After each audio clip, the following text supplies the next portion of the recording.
قال رب اشرح لي صدري ويسر لي أمري واحلل عقدة من لساني يفقه قولي.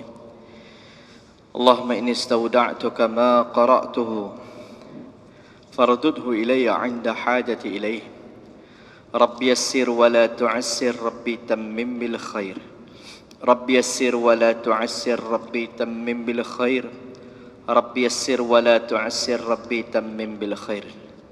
اللهم ألهمنا مراشد عمورنا وأعذنا من شرور أنفسنا برحمتك يا أرحم الراحمين.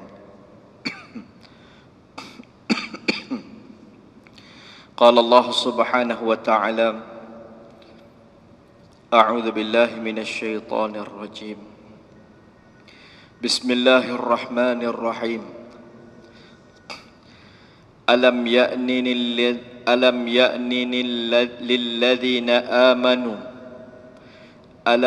للذين آمنوا أن تخشع قلوبهم لذكر الله وما نزل من الحق ولا يكونوا كالذين أوتوا الكتاب من قبل فطال عليهم الأمد فقست قلوبهم وكثير منهم فاسقون.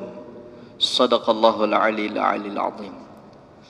وقال حبيبنا وكريمنا محمد مصطفى صلى الله عليه وسلم: ألا إن في الجسد لمضغة إذا صلحت صلح الجسد كله وإذا فسدت فسد الجسد كله.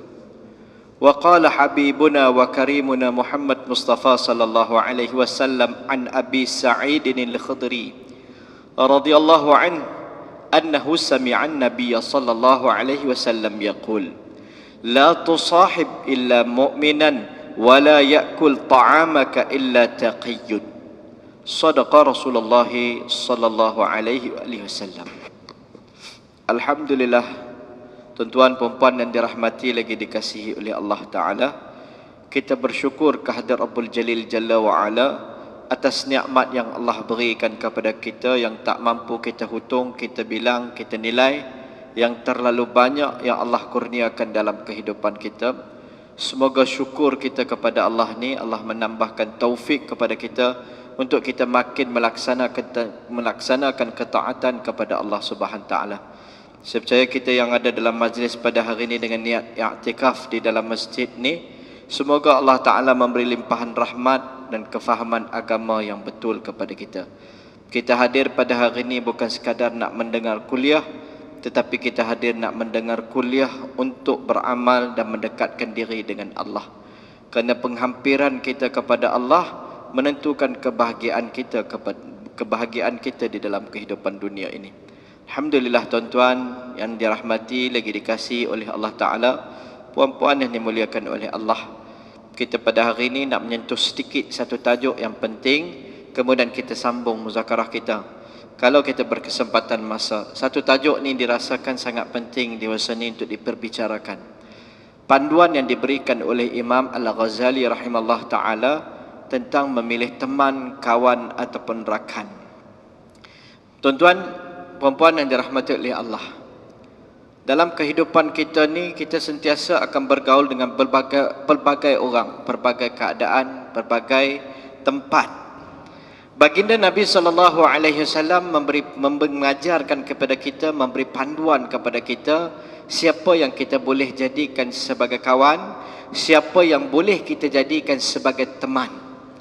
Dia ada sedikit perbezaan. Khalil, kita sebut Khalil ni kawan rapat. Kita akan sebut sikit insya-Allah perbezaan dia di dalam penerangan nanti setelah menjelaskan tentang hadis yang akan disampaikan. Tuan-tuan, perempuan yang dirahmati oleh Allah Ta'ala, baginda Nabi SAW dalam satu hadis yang diriwayatkan oleh Imam Tirmizi, Imam Abu Daud dan Imam Darimi, dan didatangkan oleh Imam Tibrizi dalam Mishkatul Masabih, Imam Baghawi dalam Masabihus Sunnah, an Abi Sa'id al-Khudri radhiyallahu anhu annahu sami'a an-nabiy sallallahu alaihi wasallam yaqul: la tusahib illa mu'minan wa la ya'kul ta'amaka illa taqiy. Sabda Nabi sallallahu alaihi wasallam, kata Abu Sa'id Al-Khudri, aku mendengar Rasul sallallahu alaihi wasallam bersabda, la tusahib illa mu'minan. Jangan kamu jadikan sebagai sahabat. Tusahib, jangan kamu jadikan sebagai teman, illa mu'minan, melainkan dia adalah orang mukmin. Wala ya'kul ta'amaka illa taqiyun, dan jangan memakan akan makanan kamu illa taqiyun, melainkan dia adalah orang yang bertakwa. Baik, apa maksud hadis Nabi ni? Kita perlu dengar insya-Allah supaya kita faham. Baginda Nabi SAW dalam hadis ni memberi satu larangan yang zahirnya agak tegas. Nabi kata, kalau kamu nak memilih kawan, siapa yang kamu sepatutnya pilih jadikan sebagai kawan ataupun teman rapat kamu, maka jangan kamu jadikan selain daripada orang mukmin sebagai teman rapat kamu. Dalam hidup ni kita kena berkawan. Semua orang kita berkawan. Kita berkawan di tempat kerja kita, kita berkawan di pejabat kita, kita berkawan di mana-mana. Daripada kecil kita berkawan dengan semua jenis orang. Baik dan buruk kita berkawan. Tetapi Nabi bagi nasihat dia dalam hadis ni, jangan jadikan sebagai teman rapat. Teman rapat itu makna sahib. Sahib, kita duduk bersama dengan dia, makan bersama dengan dia, bangun, duduk, semua bersama dengan dia, maka ini adalah teman. Kawan dengan semua orang kita kena berkawan. Jangan kita silap faham melihat zahir hadis ni. Nanti kita silap faham, kita timbulkan pula satu isu, kan? Nabi bagi terus dengan semua orang kita kena berkawan. Assalamualaikum, waalaikumsalam. Lepas tu qalil minal kalam, apa baik jalan. Ada orang yang kita kena berkawan macam tu. Ada orang yang kita kena berkawan dengan dia dengan kadar kita, sekadar kita kata tanya khabar, baik sihat, cakap perantaraan lebih sikit sebanyak. Ada orang yang kita berkawan dengan dia dalam isu pekerjaan yang kita bercakap dengan dia. Ada orang yang kita berkawan dengan dia supaya tidak datang permusuhan dan dia silap faham dengan kita. Tetapi ada orang yang kita berkawan menjadikan dia teman dengan kita. Macam mana?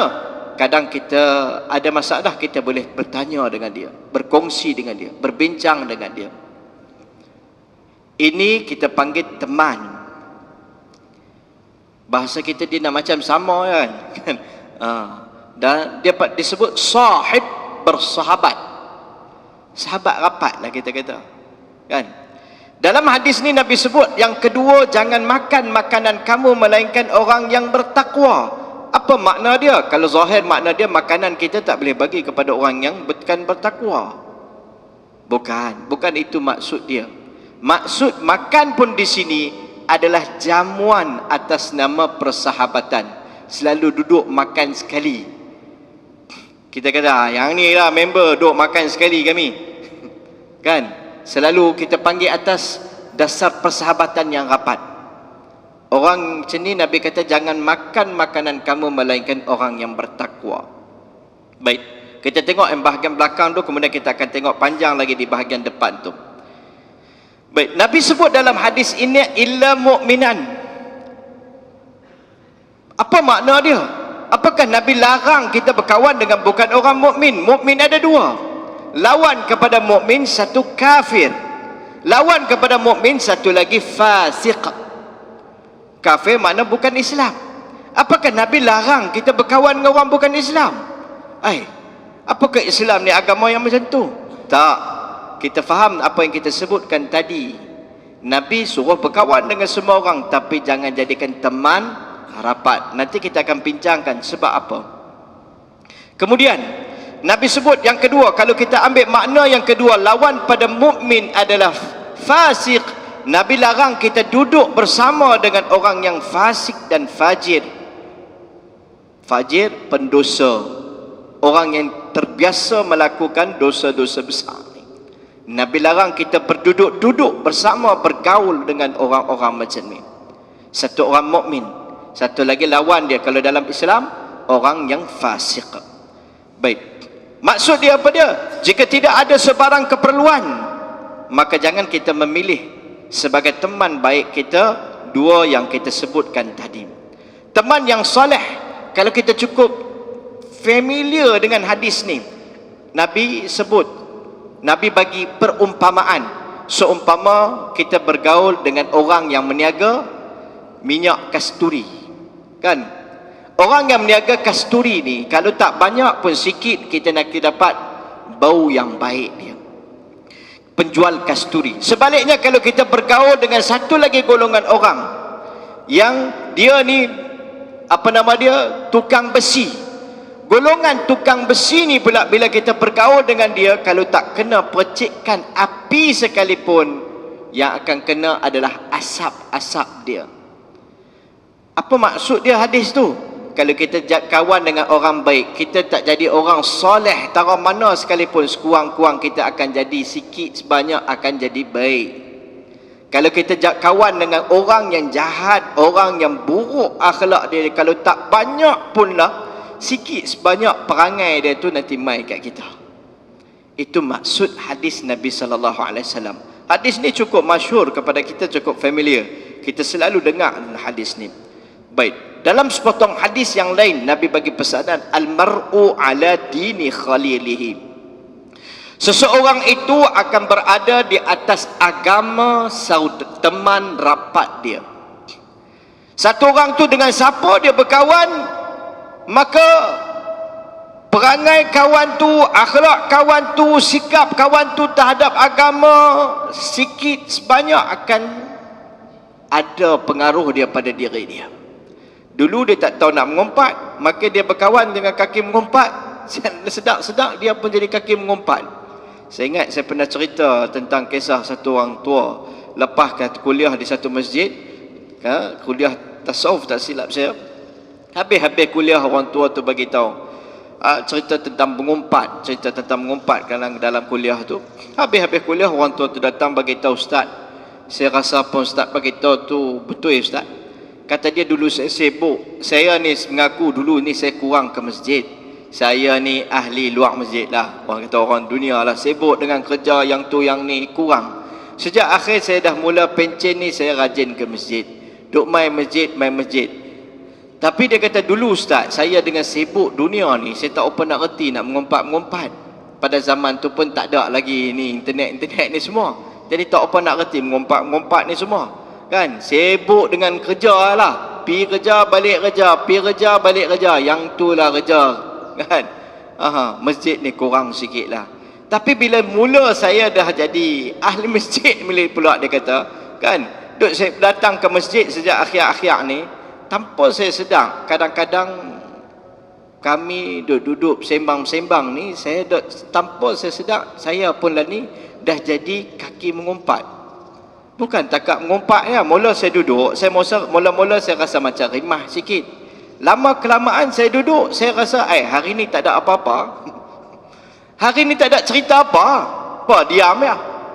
Dah mula rasa syok dengan mengumpat tu, tanpa sedar. Tu dia kata, hari ni kuliah tersentuh tu baru saya tersedar. Oh, rupanya tanpa sedar saya pun dah masuk satu grup tu.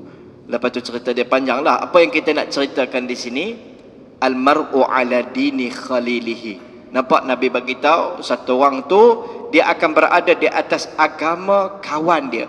Siapa dia berkawan? Nak kenal sesuatu orang, kata Nabi, tengok siapa kawan dia. Jadi kerana tu perkara ni penting. Kita pun tengok hari ni, ada setengah orang dulu sibuk dia bekerja, fizikal dia pun nampak kurus biasa ya. Tahu-tahu jumpa tak apa lama nampak saiz hang lain macam lah ni. Dia kata, tengoklah dengan siapa aku duk kawan. Depa ni tiap-tiap malam duk pergi duduk kedai roti canai, duk kerci canai, roti canai, macam mana tak jadi lagu ni? Contoh kan. Dan tu fizikal. Tambah lagi akhlak, perangai.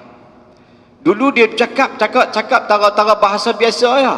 Duk cakap dengan orang yang kaki mencarut, mengumpat ni tanpa dia sedar. Perkataan dia pun nanti keluar perkataan tu. Dia tak sedar. Tanpa dia sedar, dia pun mula mengumpat.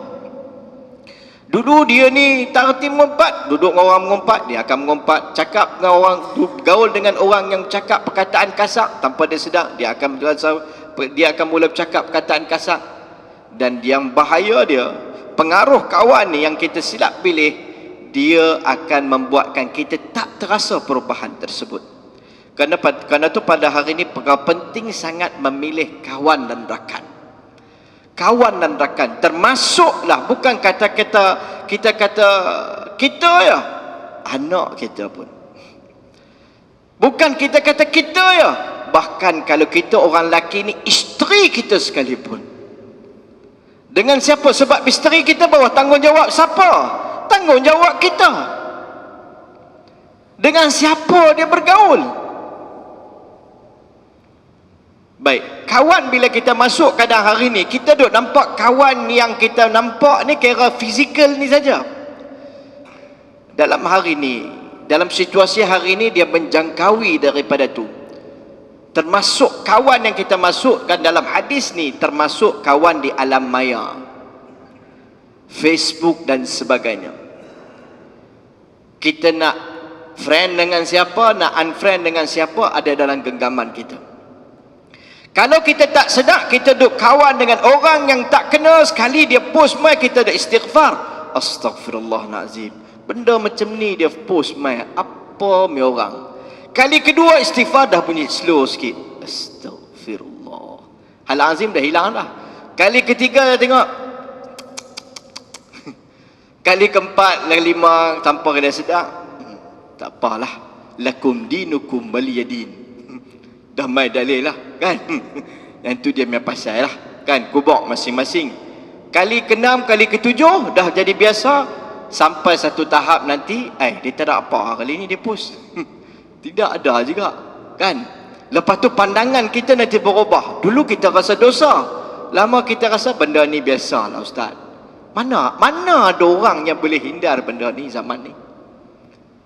Dulu mula dia tengok istighfar punya panjang je dah. Tapi kesudahan dia bawa pergi sampai ke mana? Dia nanti bela ni, benda ni biasa lah ustaz, kalau kata manusia tu kan. Sampai ke satu tahap pula dia kata, ustaz, dunia ni memang kita kena kenal juga benda-benda macam ni semua. Kita kena tahu, kita kena tengok juga, baru kita boleh test iman kita taruh mana. Amboi kan. Yang ni bukan skrip buat-buat, yang ni kita dah dengar benda ni. Benda ni akan berlaku. Kerana tu memilih teman sangat penting dalam hidup ni. Ada teman yang boleh bawa pegang tangan kita, memudahkan kita masuk syurga. Ada teman yang akan membuatkan kita sukar untuk melalui jalan-jalan masuk syurga. Ada orang yang kita berkawan, dia akan memperingatkan kita tentang akhirat. Ada orang yang kita berkawan, kita susah nak buat amalan-amalan akhirat ni. Kerana berkawan dengan dia, kita makin rapat kepada kehidupan akhirat. Kita berkawan dengan orang baca Quran. Kalau kita ni balok lihat macam mana pun, kita nanti main sikit sebanyak cinta kepada Quran. Kita tengok ada setengah tempat, lepas mayang subuh, geng orang tua, saya tengok benda ni sendiri, geng-geng orang tua yang pencen, lepas mayang subuh, mereka pakat duduk di satu corner, duduk ramai-ramai duduk baca Quran. Ada yang baru pencen, ahli baru kan, tak tahu baca Quran lagi, mula dia duduk jauh sikit, kawan tu panggil, mai lah, dia kata tak bawa cermin mata yang betul dia tak boleh baca kan, tak, dia malu kan. Kawan tu kata, mai lah, duduk sebelah, tak bawa cermin mata ni mula mai duduk. Lepas tu dah berjinak, lepas tu terasa nak ambil Quran, lepas tu lama kelamaan dah mula tengok Quran. Orang suruh baca, baca je dah, tak apa bagi orang lain baca tak apa kan, lalu ya. Tapi dia dah dekat dengan Quran, sebab berkawan dengan siapa? Ahli Quran. Sebaliknya, kalau dia duduk dengan geng gorpis, tahu tuan-tuan geng gorpis, goreng pisang panas-panas lah ni kurang dah. Dulu kuliah kan kurang, dia ada grup kopi A, lepas maghrib Dia ada satu tikar, bubuk, kan? Dulu tak ada lagi kan benda ni. Tak banyaklah sangat tajuk. Kan? Kalau lah ni, setengah tempat, kan? Bukan di sinilah. Penang ni kurang banyaklah, alhamdulillah. Dia duduk di belakang, hari ni tak ada apa. Bukan nak kena duduk belakang, dia ada grup tu. Hang dengar hari ni? Allah, dia buat pula. Mula-mula main dia rasa, Allah, pergi duduk semak perut aku Lama-kelamaan, dia nanti ketagih dengan benda tu. Dia duduk dengan orang yang bicarakan perkara tentang hadis, perkara akhirat. Lama-kelamaan dia pun nanti bercakap tentang perkara tu. Dia berkawan dengan orang yang suka menyumbang, bersedekah. Saya kenal satu orang. Dulu dia kira genggam tak lepas, genggam tak tirih, dia kata. Kan? Dia berkawan dengan orang-orang yang suka duk menyumbang ke Syria, Palestin, itu lagu ni. Lama kelamaan dia menjadi orang yang mengutip sumbangan di samping dia sendiri pun menyumbang. Nampak? Cara yang paling baik untuk mengubah diri kita adalah memilih kawan yang baik. Letakkan diri kita dalam suasana yang baik. Pembentukan bi'ah tu sangat-sangat penting. Suasana tu penting. Begitulah juga dalam rumah kita. Kita ni kalau tak cinta dengan Quran, tak minat dengan Quran, kita balik di rumah kita takkan ada suasana Quran. Rumah kita TV makin besar. Daripada ada kaki tak ada kaki, masuk ke dalam dinding dah. Suasana Quran tak ada dalam rumah. Kita duk kesal, macam mana nak buat tak tahu Ustaz. Jumpa 20 ustaz dah duk tanya macam mana nak buat. 20 pendapat dah ambil tapi tak buat-buat. Dalam kitab penawar bagi hati, penyakit dan penawar bagi hati, penawar bagi jiwa, disebut ini adalah tipu daya syaitan. Kekesalan semata-mata dan tak buat sebarang tindakan, tipu daya syaitan. Saya silap lah Ustaz, nak buat lagu mana? Duk cerita lagu tu lah. Mainlah kita berubah. Tak apa, nantilah. Pilih dulu pelan-pelan. Oh dulu tak ada nak buat suasana Quran. Jomlah kita start di rumah hang bacalah sikit Quran, panggil anak bini. Nantilah. Pelan-pelan. Pelan-pelan pergi depan imam dah. Faham tuan-tuan? Pergi depan imam. Dia dah overtake imam lah. Overtake imam. Inna lillahi wa inna ilaihi raji'un. Untuk perkara kebaikan dia tak ada pelan-pelan, dia kena bersegera. Allah sebut wasari'u ila maghfiratin min rabbikum. Segera, lari. Jangan tangguh-tangguh. Tapi bukan sekali buat perubahan drastik, perlahan-lahan. Tapi bermula hari ini. Jangan tunggu nanti kot, tengok dululah. Pelan-pelan lah benda ni. Kita tak boleh tahu duk drastik. Jangan. Ini tipu daya syaitan. Baik, kerana tu persahabatan sangat penting. Kita tak boleh nak mengubah diri kita bersendirian. Kita perlukan kekuatan bi'ah dengan pergaulan. Baik, Nabi SAW zaman Nabi bentuk bi'ah ni di Mekah. Nabi bentuk di rumah Arqam bin Abi Arqam. Orang sampai ke rumah, duduk dengan Nabi, bersahabat dengan Rasulullah, maka keluar berlaku perubahan.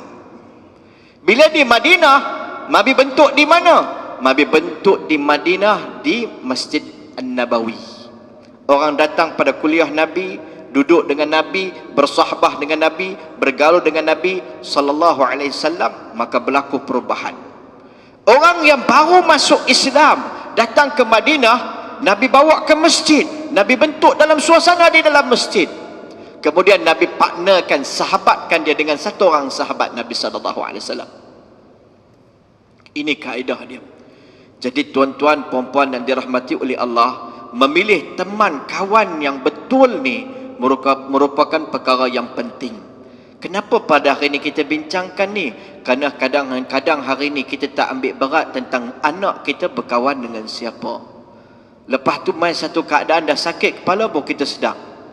Kita tak tahu pun anak kita berkawan dengan siapa. Kadang dia kata saya nak jumpa kawan malam pukul 10. Kita tak tanya pun siapa kawan dia. Ada satu isu hari itu berlaku. Satu orang, anak dia keluar lebih kurang pukul 10 lebih. nak pi jumpa kawan. Pi jumpa kawan, dia pun tak tanya apa.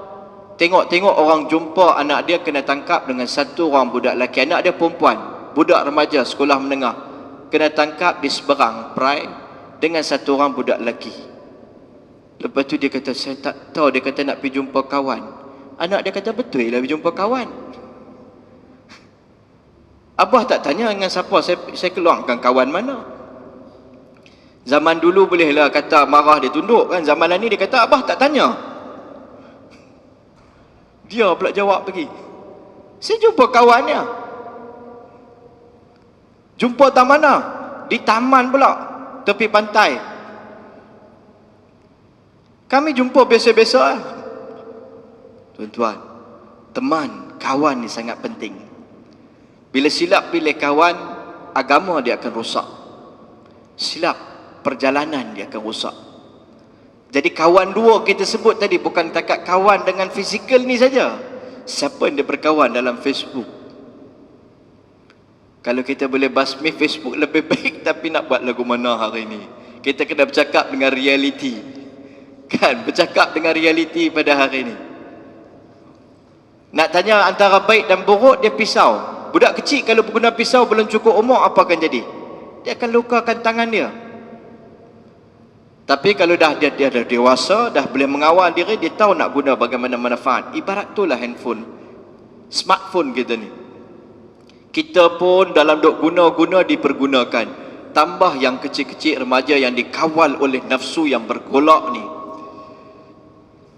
Tuan-tuan, puan-puan dan dirahmati oleh Allah. Kerana itu Imam Ghazali rahimahullah ta'ala bagi panduan kepada kita dalam kitab Ihya. Ada 5 sifat yang kita kena kenali. Dengan siapa kita nak berkawan. Baik. Kata Imam Ghazali rahimahullah ta'ala, satu orang yang kita nak pilih jadikan sebagai teman, kita kena ada 5 perkara ni. Yang pertama, mestilah seorang yang berakal. Bahasa kita, kalau kita bahasa utara kita kata yang ada akal dan sikit. Maksud dia apa? Bukan semua orang ada akal, tapi cerdik sikit. Bukan nak kena cari yang ada PhD. Bukan. Jenuh. Bukan. Dia cerdik sikit.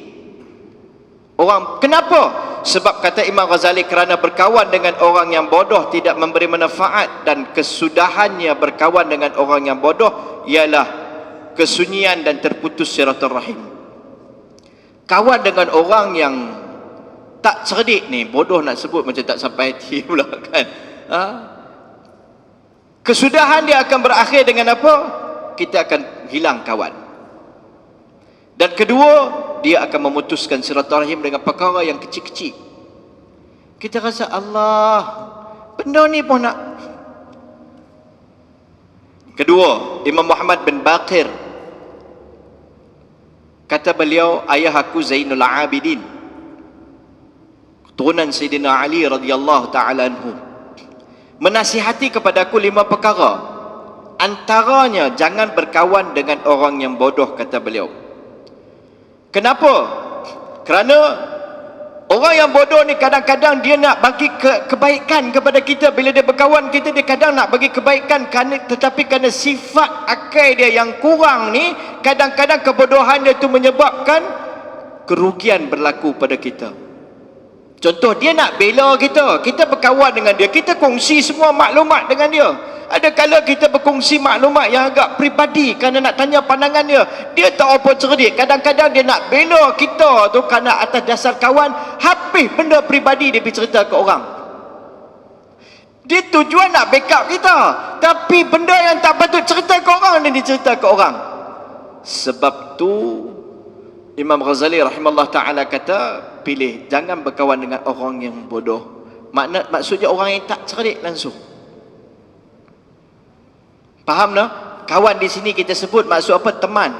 Bukan kawan biasa. Kawan biasa kita berkawan, Assalamualaikum, Waalaikumsalam, cakap biasa-biasa kita bercakap. Tapi nak jadi teman ni, nak jadi kawan rapat ni, teman ni, duduk sama, makan sama, kawan sama, bersembang sama, berkongsi berita, nasihat dan sebagainya. Ini yang kita maksudkan.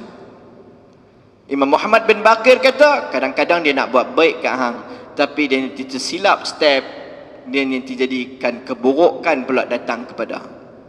Habis dia nak backup, dia cerita, kadang dia cerita habis benda peribadi habis. Kita kongsi dengan dia mungkin nak lepas kita punya tekanan. Kita kongsi dengan dia mungkin kita nak tanya pandangan dia. Kadang kita nak, bukan nak pandangan pun saja, sekadar nak cerita bagi rilis kita punya tekanan ni. Bila orang apa cerita apa pasal kita, kadang dia nak backup kita, dia pergi cerita pula. Habis cerita kita dalam-dalam semua. Jadi kerana tu Imam Ghazali rahimahullah ta'ala kata nombor satu, pilih orang yang cerdik sikit, berakal. Ni panduan untuk kita dan keluarga kita. Baik, yang kedua kata Imam Ghazali rahimahullah ta'ala, perkara yang sangat penting Nabi sebut, al-mar'u ala dini khalilihi. Jadi kerana tu nak berkawan, mestilah perkara yang kedua kita kena tengok orang yang berakhlak baik, akhlak mulia. Baik, kita nanti kata apa? Saya pun perangai bukan bagus sangat, nak bicara orang bagus-bagus mah. Ini dalil yang sangat lemah. Pasal kita tak cukup bagus lah, kita kena cari kawan dengan orang yang akhlak bagus-bagus. Baru kita nanti jadi bagus. Kita dah lah gelong, kita pergi kawan dengan kaki gelong, sama-sama jadi grup gelong. Kerana tu penting berkawan dengan orang akhlak yang mulia. Kerana apabila akhlaknya buruk, sifatnya buruk, dia akan menguasai, kerana sifat yang buruk ni akan menguasai akalnya.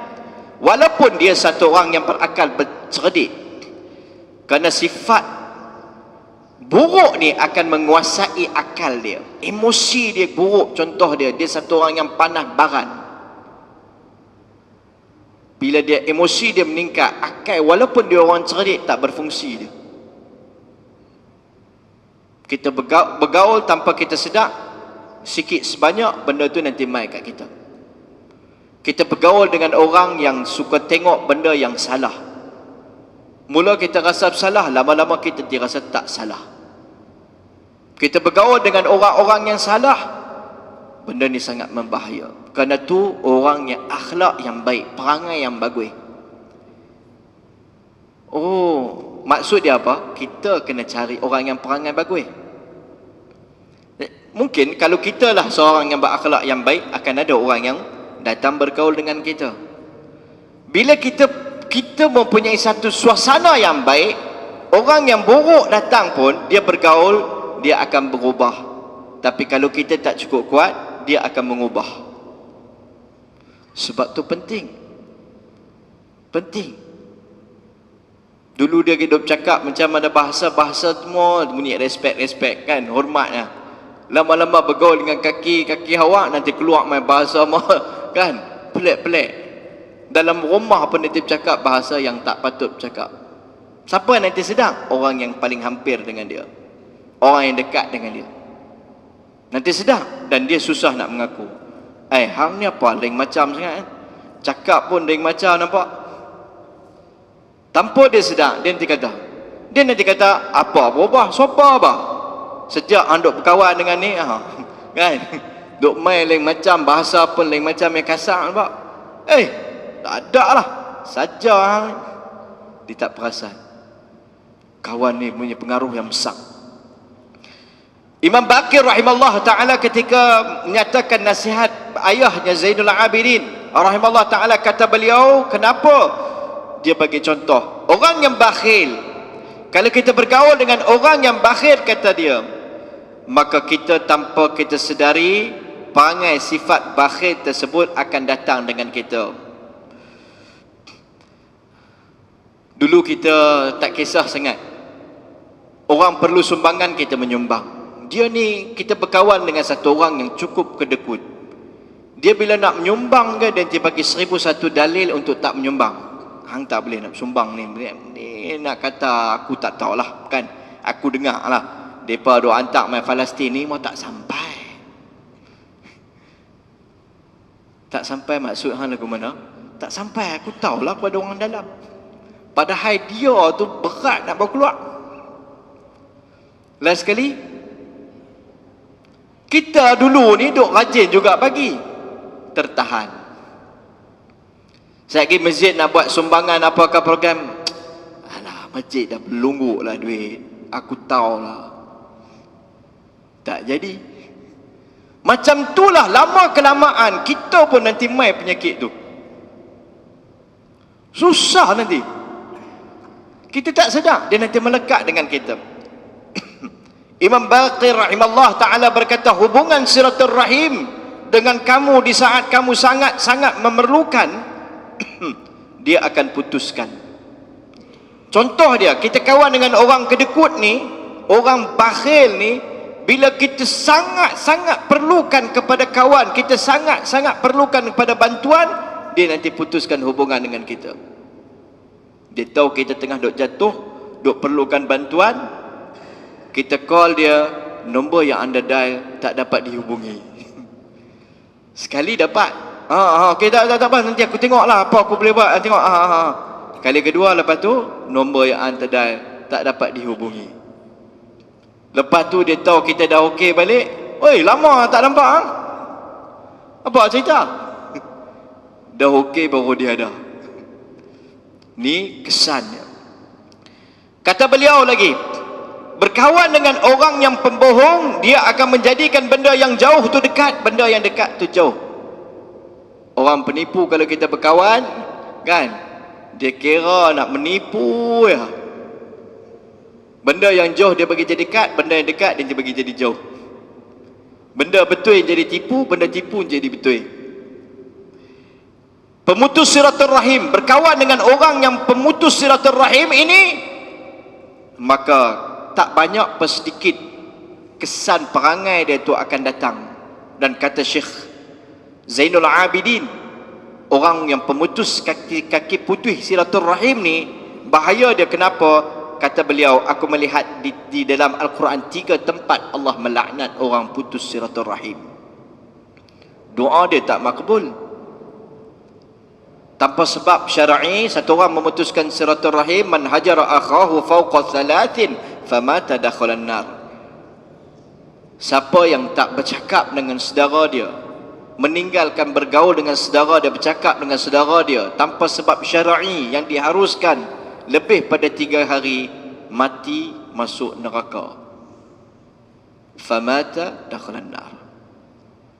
Kadang hari ni kita adik-beradik bergaduh pasal anak-anak. Depa budak-budak, kita bapa budak, tapi kadang kita pun jadi macam budak-budak, lebih pada depa. Depa bergaduh saat lagi dah baik-baik dah. Kita tak baik-baik, bergaduh raya hari tu, dan 3 kali raya tak balik mai. Kita lebih jadi budak-budak daripada mereka. Tuan-tuan, putuskan silaturrahim. Bergaul dengan pemutus silaturrahim ni akan mendatangkan penyakit tu kepada kita. Kita pun dengan mudah nanti, kawan tu tak kawan dengan ni, tak kawan. Tapi ingat, silaturrahim yang kita maksudkan dalam hadis ni adalah silaturrahim yang harus. Bergaul di Facebook dengan kawan yang buruk, wajib putuskan silaturrahim dengan dia. Bergaul dengan bukan mahram, wanita yang bukan mahram, contohnya lelaki bergaul dengan wanita bukan mahram, wanita yang bukan mahram bergaul dengan lelaki, wajib putuskan silaturrahim. Orang tak nampak hari ni.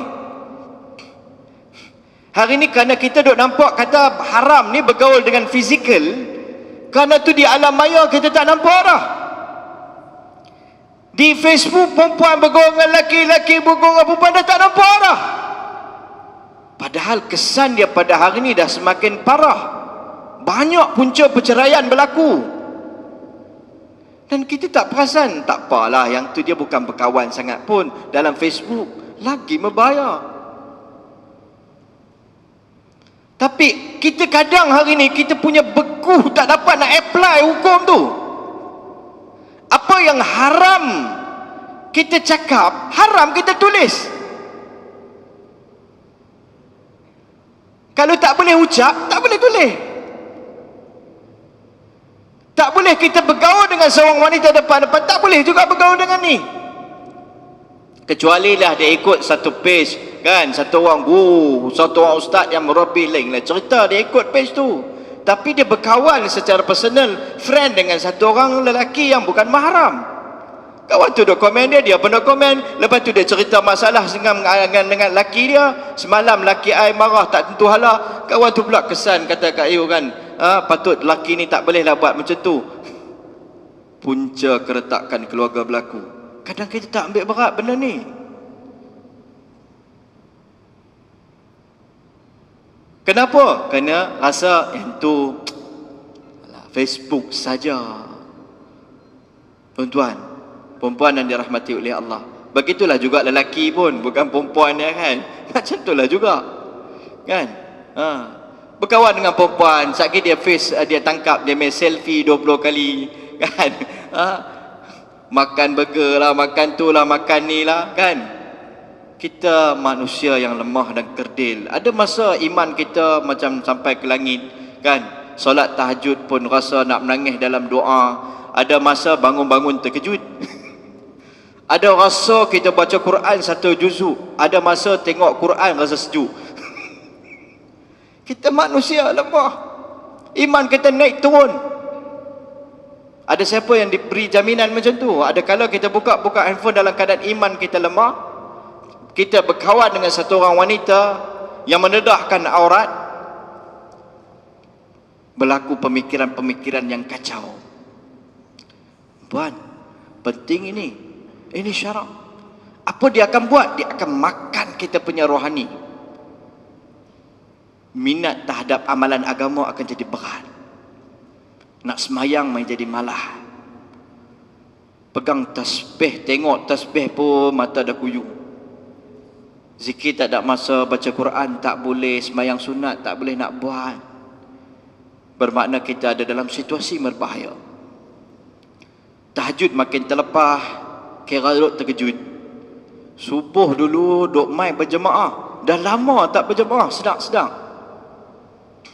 Dulu masbuk, istiqamah masbuk pun masbuk juga. Lani duk mai Facebook, hilang dah masbuk tu pun hilang, lenyap dah. Sedang-sedang, aku dah 2 bulan ni. Lepas tu Allah cabut kepentingan tu. Dulu rasa risau, hari ni tertinggal semayang jemaah dah. Lepas tu tak risau. Tak ada risau dah. Okey lah, aku semayang juga. Siapa kata tu? Kita sendiri boh diri dalam bakul kata aku semayang juga. Tuan-tuan, ini perkara racun-racun yang sangat berbahaya, yang perlu kita perhatikan. Sikit lagi masa saya akan tamatkan ni. Baik. Perkara yang ketiga, golongan yang ketiga. Kita akan habiskan 5, 2 lagi insya-Allah. Golongan yang ketiga, kata Imam Ghazali, jangan berkawan dengan orang yang fasik, pendosa yang besar. Orang fasik, pendosa kecil yang berterusan melakukan dosa. Kerana orang yang tidak takut kepada Allah Azza wa Jalla, maka persahabatan dengannya tidak boleh dipercayai. Tidak diketahui bila dan di mana dia akan mengkhianati kita. Imam Al-Baqir rahimahullah ta'ala berkata, kata ayahnya Zainul Abidin berkata, dia akan menjual kamu dengan harga walaupun sesuap makanan, bahkan lebih kurang daripada itu pun dia akan menjual kamu. Orang belanja makan dia boleh buka habis rahsia gitu. Bahkan bukan kata sesuap makanan. Imam Al-Baqir tanya, sesuap makanan yang lebih kurang pada tu apa maksud dia? Bukan dia belanja, dia janji. Kerana janji nak belanja ya, dia nanti buka rahsia. Dia akan khianati kamu. Dan kamu tak aman daripada dia. Tak tahu bila dan di mana saja dia boleh mengkhianati kamu kerana sesuatu kepentingan. Jangan berkawan dengan orang yang fasik. Habis maksud dia apa dia? Fasik ni bermakna orang yang mengekali melakukan dosa. Orang beriman, orang mukmin bukan dia tak buat dosa. Kita kata mana nak pergi cari orang ni, dah. Orang yang mukmin bukan tak buat dosa, tapi satu dia tak bangga dengan dosa, dia tak melazimi dosa tu. Kalau dia buat dosa, dia akan taubat pada Allah. Kalau dia buat dosa, dia rasa bersalah dan dia takkan tangguh taubat. Nabi sebut walaupun dalam sepotong hadis, walaupun 70 kali dalam satu hari kita buat dosa, 70 kali kita taubat. Sebab tu kena melazimi istighfar. Nabi istighfar dalam satu riwayat 70 kali, dalam satu riwayat 100 kali. Satu orang sahabat Nabi kata, aku tengok Nabi punya banyak dalam setiap majlis beristighfar. Kenapa dengan kita ni? Berapa hari dah berlalu kita tak beristighfar? Yang cakap ni dulu kan, Kadang kita rasa macam confident ya. Istighfar. Kadang rasa macam panjang. Bukan tak boleh Ustaz. Saya ada satu orang, dia kata, Ustaz, saya ni nak istighfar, tapi yang pendek-pendek ada tak? Yang paling pendek, short and sweet. Hari ni umat akhir zaman. Saya kata tak apa, janji istighfar. Apa ada istighfar yang pendek-pendek? Ada. Astaghfirullah, cukup? Boleh? Boleh. Rabbighfirli, cukup? Boleh ya? Boleh. Janji buat istiqamah dulu. Ni sekali dia pergi baca Sayyidul Istighfar, bagus kan? Sekali dia baca panjang, dua, tiga baris. Sekali tu semangat lah, lepas tu selamat. Sekali semangat, lepas tu selamat dah. Ambil yang mudah, kita amal dulu. Dan istiqamah, dia akan tinggalkan kesan yang besar. Lebih hebat pada karamah. Bila banyak, bila besar ni, kadang susah nak istiqamah. Apa yang boleh kita buat? Contoh, saya bagi contoh. Dalam satu hari kita nak berzikir, nak beristighfar, nak berselawat, tapi kita rasa tak ada masa. Kita boleh gabungkan dengan mudah. Pagi 100 kali, petang 100 kali. Macam mana? Subhanallah walhamdulillah wa la ilaha illallah wallahu akbar. Rabbi salli ala nabiyil ummi rabbighfirli. Masuk sekali 3-3. Ini dalam hadis, dan takut hadis yang sahih. Subhanallah alhamdulillah la ilaha illallah wa akbar. Masuk dah tasbih tu. Lepas tu Rabbi salli ala nabiyil ummi, selawat. Rabbighfirli, istighfar. Complete set satu. Untuk orang muda, orang yang lemah-lemah macam saya ni lah kan, kita startnya, kita kata ke apa, start kit kan, pelan. 100 pagi, 100 petang kan. Kalau kita ambil panjang sangat, macam cerita tadi lah kan, dia tengok lama-lama main tang-tang letih balik kerja tu, dia nampak kelabu kan, dia nampak nak berat. Yang ni simple dia. Yang terbaik bukan habiskan zikir, tetapi duduk berzikir. Habiskan di zikir dapat pahala, tapi tak dapat kesan. Duduk berzikir, dia akan dapat kesan. Khususkan satu masa, disiplin jaga masa dia. Kalau kita kata 5.30 waktu berzikir, 5.30 duduk untuk berzikir. Khususkan tempat. Saya balik kerja, saya singgah sembahyang asar kat tempat ni, lepas sembahyang asar saya duduk berzikir Ustaz. Boleh buat. Dalam safar dakwah saya baru ni, saya sampai di satu tempat belah Kelang sana no. Kawasan orang elit, orang-orang yang berjawatan tinggi, rumah besar-besar. Selalunya tempat ni masjid surau kosong. Tapi subhanallah, tempat tu saya tengok surau tu surau masjid. Surau dijadikan masjid, surau Jumaat dia panggil. Ajaib. Orang-orang tua ni lepas subuh mereka duduk baca Quran. Semayang duha ni ada grup orang tua semayang duha sampai 8 rakaat. Semayang witir bukan 1-2 orang, lepas isyak tu ramai semayang. Ada orang yang datang dengan anak singgah di masjid tu semata-mata nak semayang duha dan baca Quran. Bawa dengan anak dia singgah di semayang duha baca Quran. Anak dia duduk main kisah kat situ, lepas tu tolak pergi. Ada orang yang sibuk, tengok gaya dia, gaya orang sibuk, dia lepas semayang asar, dia duduk, dia akan baca Quran dan berzikir saat doa, nangis-nangis, dia pergi. Lebih kurang 9-10 hari kami duduk kawasan tu. Ubah, saya tengok, ajib. Tanya orang sibuk-sibuk juga. Tapi bila ada keprihatinan, kepentingan, boleh buat. Bila tak ada, tak boleh buat. Daripada grup pula orang-orang tua ni yang setiap hari mereka nanti pergi ziarah orang. Ziarah kawan tu, ziarah kawan ni sakit. Saya tengok lepas subuh ada 3-4 orang tua duduk bersembang bercakap. Tanya siapa? Tak, kawan kita main masjid ni tak main, sakit dengar kata pergi hospital nak pergi ziarah Ustaz. Tak terjalin mahabbah lagu tu. Ada satu kes yang berlaku dah 3 hari meninggal, satu orang Islam pun tak main. Ada kes yang berlaku ahli masjid, dah berapa lama dia tak main masjid, satu ahli masjid pun tak pergi ziarah dia. Dia pun kecil hati, jauh hati. Sampailah kawan tu nak dekat arwah nak meninggal. Yang di masjid pula dia mengumpat, tengoklah dia ni dah senang dah, anak-anak lah ni dah besar. Masjid pun tak nampak, kesian no? Padahal kawan tu sakit. Dan kita memikirkan mahabbah kawan. Ahli masjid kita berkawan, ini satu perhubungan kawan. Masa sangat mencemburui kita. Baik tuan-tuan, sikit lagi persahabatan, kerana tu kata Syekh rahimahullah ta'ala, jangan berkawan dengan orang ahli fasik. Tak banyak sikit dalam hadis yang sahih tadi kita cerita, kefasikan dia akan datang.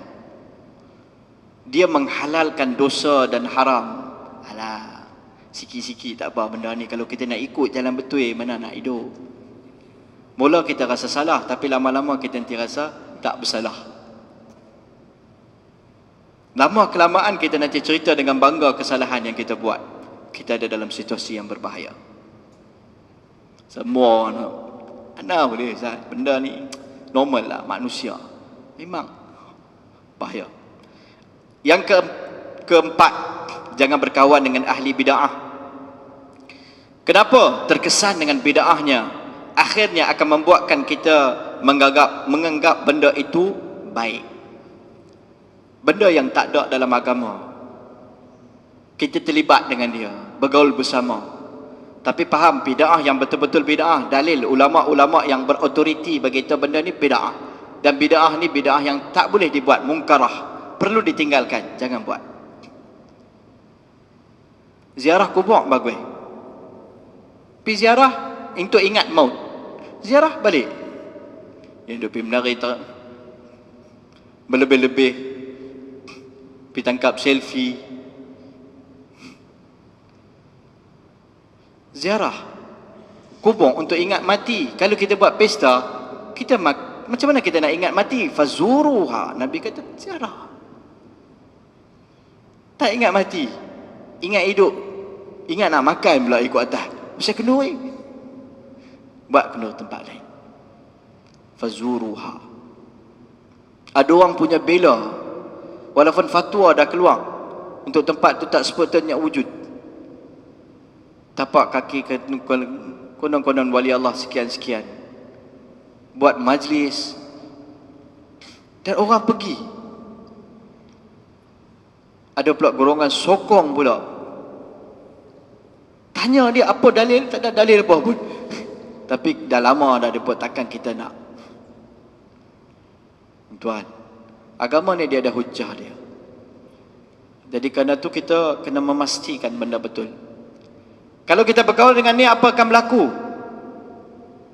Mula kita akan anggap baik, tak apalah kita lapang dada. Lama kelamaan kita akan tolong cari dalil untuk dia. Tak ada dalil, turun cari dalil. Tak ada dalam Quran dan hadis, pakai akal. Kita akan jadi pembantu tanpa kita sedar. Imam Ghazali bagi tahu ni, Sufi, Syafi'i. Lagi silap akhir bulan, saya pula kena pergi kan. Jadi fahami betul-betul. Manhaj Sufi ada ala sunnah, di atas sunnah. Sayyidut Taifah, Sayyidut Taifah, Syekh Junaid Al-Baghdadi bagi tahu, usul kami adalah di atas Al-Quran dan sunnah. Tapi pernah faham lah, dia ada, bila sebut perkataan ni, ada golongan yang terlampau sempit, ada golongan yang terlampau luas. Kita kena duduk tengah-tengah, mu'tadil. Ada golongan yang terlampau sempit sangat memahami sesuatu, ada golongan yang terlampau luas sangat. Kita kena berada di atas tengah. Tu masa tak mencukupi untuk terang perkara tersebut. Baik, yang terakhir kita akan tamat muzakarah pada hari ini. Jangan berkawan, kata Imam Ghazali rahimahullah ta'ala, dengan orang yang tamak, orang yang tamak dengan dunia. Kerana bergaul, bersahabat dengan orang yang demikian adalah racun yang sangat berbahaya. Kerana tanpa kita sedari, kita akan terpikat dengan pengaruh dunia dan kita akan menjadi orang yang beri racun kepada orang lain. Orang yang tamak dunia ni tuan-tuan, siapa pun dia boleh jual. Dia tak kisah persahabatan ataupun sebagainya. Siapa pun. Cinta dunia ni dengan tamak dunia ada beza sikit, jangan silap faham. Cinta dunia kita tak boleh nafi, kita kata tak ada pun kita ada kadang. Bukan mudah nak menghilangkan cinta dunia, nak datangkan cinta akhirat. Satu perjuangan yang panjang, satu usaha yang panjang perlu dibuat. Betul. Tetapi tamak dunia ni, dia gila dunia. Dia sanggup berkawan dengan siapa saja demi untuk mendapatkan dunia. Disanggup lawan dengan siapa saja demi untuk dapatkan dunia. Disanggup permainkan hubungan persahabatan atau sebagainya demi untuk dapatkan dunia. Nabi sebut tentang bahaya dunia. Kita tahu dalam kitab tasawuf dengan hadis-hadis yang cukup banyak. Dunia apa dia? Pangkat, harta, kedudukan, kuasa, semua dunia. Dunia ni apa dia lagi? Semua yang berakhir sampai ke pergigian kubur ya. Dia tak bagi manfaat untuk dalam kubur. Semua dunia. Tadi yang 4 tadi, kalau dia membawa kepada akhirat, kenapa kamu dah dapatkan pangkat? Nak membantu orang. Saya bukan nak apa-apa. Bukan dakwah, tengok tindakan dia tu betul. Maka dia masuk dalam kubur. Dia jadi saham akhirat dia. Kedudukan dia, kenapa dia nak dapatkan kedudukan ni sebagai penulis dan sebagainya? Saya nak serve masyarakat. Amalan saya tak banyak. Kurang-kurang saya kalau buat lagu ni, saya dapat berkhidmat kepada masyarakat. Dapat ganjaran pahala bila mereka beramal. Maka dia bukan dunia. Dunia ditentukan oleh niat kita. Moga Allah Ta'ala menerima sikit sebanyak usaha kita. Dan yang terakhir, dipesan oleh Syekh Zakaria rahimahullah Ta'ala, satu kita sebut tadi, 5 golongan orang ni. Dan jangan kita hampiri majlis-majlis yang dilakukan oleh ahli maksiat. Kenapa? Kalau kita duduk di dalam majlis tersebut, kita juga akan terpikat. Majlis yang batil, kadang orang kita ingat dah bukan apa, nak ambil hati. Tanpa kita sedar, kita akan mengagungkan majlis itu, membesarkan majlis tersebut. Tengok geng-geng kepiah duk datang sana, kan? Majlis pula majlis maksiat. Mereka nak menari dung-dung-dang, kita pergi baca Al-Fatihah, baca doa selawat, selamat dulu. Nak selamat lagu mana? Majlis tu majlis membawa bala musibah, kita baca doa selamat. Doa tu pun dah tak selamat. Orang yang baca doa tu pun dah tak selamat. Jangan kita ada dalam majlis-majlis tersebut. Dilarang untuk ada. Hatta dalam hadis, hatta kata para ulama, majlis kalau kenduri, orang panggil walimatul urus, orang panggil kenduri pun, kenduri tu ada unsur-unsur maksiat yang ketara, kita dibenarkan untuk tidak hadir, walaupun asal hukum dia wajib hadir. Kenapa? Kesan dia sangat besar tanpa kita sedar. Semoga Allah Ta'ala memelihara saya dan kita sama-sama daripada perkara-perkara yang disebutkan tadi. Semoga Allah memberi panduan pada saya dan kita bersama untuk memilih kawan rakan yang betul. Semoga kita direzekikan oleh Allah. Antara rezeki yang dimaksud kita disebut rezeki, salah satu rezeki adalah Allah bagi kawan yang baik kepada kita. Tu Allah nak menjemput kita kepada syurga Allah Ta'ala. Allah bagi kawan yang baik, hargai dia. Hargai dia. Jangan kita berlebih kurang. Kadang kita bila dah dapat percuma, kadang kita take for granted kan. Kita tak hargai. Tak hargai persahabatan yang kita miliki. Persahabatan yang baik ni dah hilang, baru sedih. Kan? Jadi kerana tu kita hargai. Tu rezeki. Salah satu rezeki bukan duit saja. Kawan yang baik pun rezeki. Kawan yang baik ni adalah rezeki. Tempat kita meluahkan keluh kita, kesedihan kita, kita bermesyuarat dengan dia. Kan? Jadi kerana itu hargai apa yang kita miliki, syukur dengan apa yang Allah berikan kepada kita. Kita doa kepada Allah kalau kita belum dapat. Ada banyak perkara tapi masa tak mencukupi. Ada sahabat Nabi yang berdoa minta kawan yang baik. Jadi minta kawan yang baik pun adalah salah satu list isi kandungan doa. Semoga Allah rezekikan kepada kita insya-Allah. Allahumma lakal hamdu kulluhu wa lakal syukru kulluhu ya rabbal alamin. Allahumma salli wa sallim ala habibina wa qurrati a'yunina Muhammad Mustafa sallallahu alaihi wasallam. Rabbana zalamna anfusana wa illam taghfir lana wa tarhamna lanakunanna minal khasirin. Allahumma atina anfusana taqwaha fa anta khairu man zakkaha anta waliyuha maulaha. Allahumma aslih sya'nana kullaha ya rabbal alamin. Sallallahu ala Muhammadin subhana rabbika rabbil izzati amma yasifun. Wassalamun ala al-mursalin alhamdulillah rabbil alamin. Tuan-tuan, sebelum habis saya peringat satu perkara. Ni saya peringat dalam kuliah-kuliah apa, rasa nak peringat. Saya tengok baru ni di satu tempat, satu orang hamba Allah dia datang solat masbuk. Bila dia datang masbuk, kemudian dia duduk, dia bersama dengan imam. Kemudian tak sempat imam buat apa-apa, imam ni tak sempat dia habiskan Fatihah, imam dah rukuk. Bila imam dah rukuk, apa yang dia patut buat adalah dia rukuk bersama dengan imam kalau kita masbuk. Jadi dia tak rukuk, dia biar habiskan bacaan Fatihah dia. Maka apa yang akan berlaku? Dia terlepas rakaat tersebut. Rakaat diiktibar daripada rukuk. Kadang-kadang benda ni berlaku tanpa kita sedari. Jadi kita ambil berat dalam perkara ni. Bila kita datang bersama dengan imam, kita masbuk. Makna masbuk ni kita mempunyai masa yang tak cukup bersama dengan nak baca Fatihah sampai habis. Jadi apa yang kita kena buat? Kita ikut imam. Bila imam dah rukuk, kita pun turun rukuk bersama. Baru kita dapat rakaat tu. Kalau kita tak rukuk bersama dengan imam, kita tak dapat rakaat tersebut. Jadi jangan kita ni habiskan Fatihah. Ini pendapat yang lebih kuat lah. Kita buat apa? Kita ikut bersama dengan imam. Jadi bacaan Fatihah tu macam mana pula Ustaz? Bacaan Fatihah tu ditanggung oleh imam. Ini sekadar peringatan untuk saya dan kita bersama. Semoga Allah memberi taufik pada kita untuk beramal dengan cara yang betul, mendapat ridha Allah Ta'ala. Wallahu subhanahu wa ta'ala a'lam. Sebarang salah silap dalam penyampaian saya, jutaan maaf di pohon. Assalamualaikum warahmatullahi wabarakatuh.